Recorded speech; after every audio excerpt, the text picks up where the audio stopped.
ನೀವು ನೋಡ್ತಿದ್ದೀರಾ TV 46 news Kannada. ನಾನು ಮೇಘನಾ ಲೋಕೇಶ್.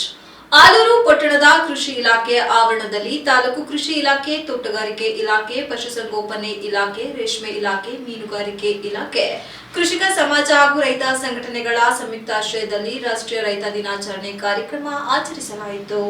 ಕಾರ್ಯಕ್ರಮವನ್ನು ಜ್ಯೋತಿ ಬೆಳಗಿಸುವ ಮೂಲಕ ತಹಶೀಲ್ದಾರ್ ಮಲ್ಲಿಕಾರ್ಜುನ್ ಉದ್ಘಾಟನೆ ಮಾಡಿದರು. ಕೃಷಿ ಸಹಾಯಕ ನಿರ್ದೇಶಕ ರಮೇಶ್ ಕುಮಾರ್ ಪ್ರಾಸ್ತಾವಿಕವಾಗಿ ಮಾತನಾಡಿ, ರೈತರು ಈ ದೇಶದ ಬೆನ್ನೆಲುಬು. ರೈತರು ಆರ್ಥಿಕವಾಗಿ ಸದೃಢರಾಗಬೇಕೆಂದು ತಾಲೂಕಿನ ಎಲ್ಲ ರೈತ ಬಾಂಧವರಿಗೆ ರಾಷ್ಟ್ರೀಯ ರೈತ ದಿನಾಚರಣೆಯ ಶುಭಾಶಯಗಳು ತಿಳಿಸಿದರು. ಚೌಧರಿ ಚರಣ್ ಸಿಂಗ್ ರವರ ಜಯಂತಿಯನ್ನು ರಾಷ್ಟ್ರೀಯ ರೈತ ದಿನಾಚರಣೆಯನ್ನಾಗಿ ಆಚರಣೆ ಮಾಡುತ್ತೇವೆ. ಚೌಧರಿ ಚರಣ್ ಸಿಂಗ್ ಅವರು ಡಿಸೆಂಬರ್ 23, 1902ರಲ್ಲಿ ಜನಿಸಿದರು. ಇವರು ಭಾರತದ ಅತ್ಯುನ್ನತ ರಾಜಕಾರಣಿಯಾಗಿ, ರೈತ ನಾಯಕರಾಗಿ, ಲೇಖಕರಾಗಿ, ಸ್ವತಂತ್ರ ಕಾರ್ಯಕರ್ತರಾಗಿದ್ದರು. ಹಲವು ಪದವಿಗಳನ್ನು ಪಡೆದಿದ್ದಾರೆ. 1979ರಿಂದ 1980ರವರೆಗೆ ಪ್ರಧಾನಮಂತ್ರಿಯಾಗಿ ಸೇವೆ ಸಲ್ಲಿಸಿ ಬ್ರಿಟಿಷರು ಇವರನ್ನು 12 ವರ್ಷಗಳ ಕಾಲ ಜೈಲಿನಲ್ಲಿ ಇಟ್ಟಿರುತ್ತಾರೆ.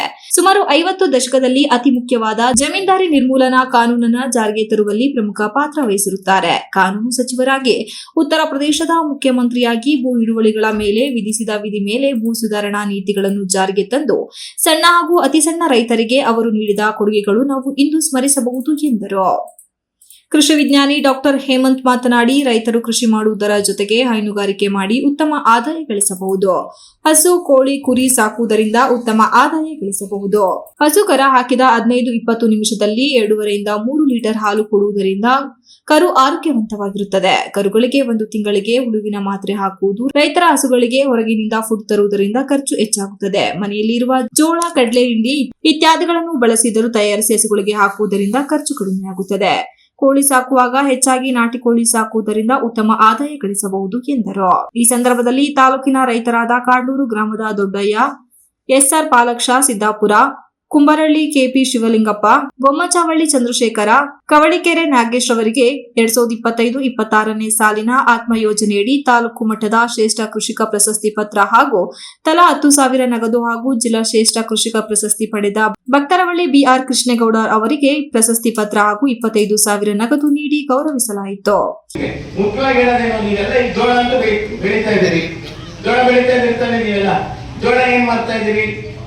ಒಂದು ತಿಂಗಳನ್ನು ಹಂಗೆ ತಿಪ್ಪೆಗುಂಡಿಗೋ ಇಲ್ಲ ಸುಟ್ಟೆಲ್ಲ ಮಾಡ್ತಾ ಇದೀವಿ. ಅದನ್ನ ನೀವು ಬಳಸಬಹುದು. ಮುಖ್ಯವಾಗಿ ಇಲ್ಲಿವರೆಗೂ ಯಾಕೆ ಬಳಸ್ತಾ ಇಲ್ಲ, ತಿನ್ನಕ್ಕೆಲ್ಲ ಬಿಡು ಅಂತ ಬಿಡ್ತಾ ಇದೀವಿ. ಏನಕ್ಕೆ ಬಿಡ್ತಾ ಇದ್ರಿ? ರಾಗಿ ಹುಲ್ಲ ಅಥವಾ ಭತ್ತದ ಹುಲ್ಲ ಇತ್ತು ನಿಮ್ಮಲ್ಲಿ, ಈಗ ಯಾರು ಮಾಡ್ತಾ ಇಲ್ಲ ನಾವು. ಹಾಗಾಗಿ ಮಣ್ಣು ಬೇಕು ಅಂತ ಈಗ ಎಲ್ಲೂ ನಾವು ಕೇಳಿದ್ರು ಎಲ್ಲೂ ಸಿಗ್ತಾ ಇಲ್ಲ ನನಗೆ. ಅದ್ರ ಬದಲು ನಾನೇನಾದ್ರು ದಿಂಡ್ ಯೂಸ್ ಮಾಡ್ಬೋದಾ? ಖಂಡಿತವಾಗ್ಲೂ ದಿಂಡ್ ಯೂಸ್ ಮಾಡ್ಬೋದು. ಅಥವಾ ಆ ಜೋಳ ಕಿತ್ತಾದ್ಮೇಲೆ ಆ ಗಿಡ ಏನೈತೆ ಅದನ್ನ ಯೂಸ್ ಮಾಡ್ಬೋದಾ? ಒಣಗಿರೋದ ಖಂಡಿತವಾಗ್ಲೂ ಯೂಸ್ ಬೆಳೆದಿದ್ರಿ. ಅಲ್ಲಿಂದ ಮೆಣಸಿನ ಗಿಡ ಹಾಕಿದ್ರಿ, ಅಡಿಕೆ ಹಾಕಿದ್ರಿ, ಕಾಫಿ ತೋಟ ಮಾಡಿದ್ರಿ, ಎಲ್ಲ ಮಾಡಿ ಸಾಲಕ್ಕೆ ಈಗ ಹೈನುಗಾರಿಕೆಯನ್ನು ಮಾಡ್ತಾ ಇದೀವಿ ನಾವು ಇವತ್ತು ನೋಡೋಣ ಅನ್ಬೋದು, ಏನು ಶಾಲಾ ಕಂಡು ಬಂದು ದೊಡ್ಡದಾಗಿ ನಿಲ್ತಾನೆ ಅಂತ. ಆದ್ರೆ ನಾನು ಅದ್ರ ಪರಿಪೂರ್ಣತೆಯಾಗಿ ಒಬ್ಬ ರೈತ ಆಗಿ ಎಲ್ಲ ಇದು ಮಾಡ್ಕೊಂಡು ನಾನು ಇಷ್ಟವರೆಗೂ ತಾಲೂಕು ಪ್ರಶಸ್ತಿ, ಜಿಲ್ಲಾ ಪ್ರಶಸ್ತಿ, ರಾಜ್ಯ ಮಟ್ಟದ ಪ್ರಶಸ್ತಿ, ಒಟ್ಟು 83 ಪ್ರಶಸ್ತಿಗಳನ್ನ ತಗೊಂಡಿದ್ದೀನಿ ನಾನು. ಎಲ್ಲ ಸಂಘ ಸಂಸ್ಥೆಗಳಿದ್ದಾವ, ಪ್ರತಿಯೊಂದು ಪ್ರಶಸ್ತಿ ತಗೊಂಡಿದ್ದೀನಿ.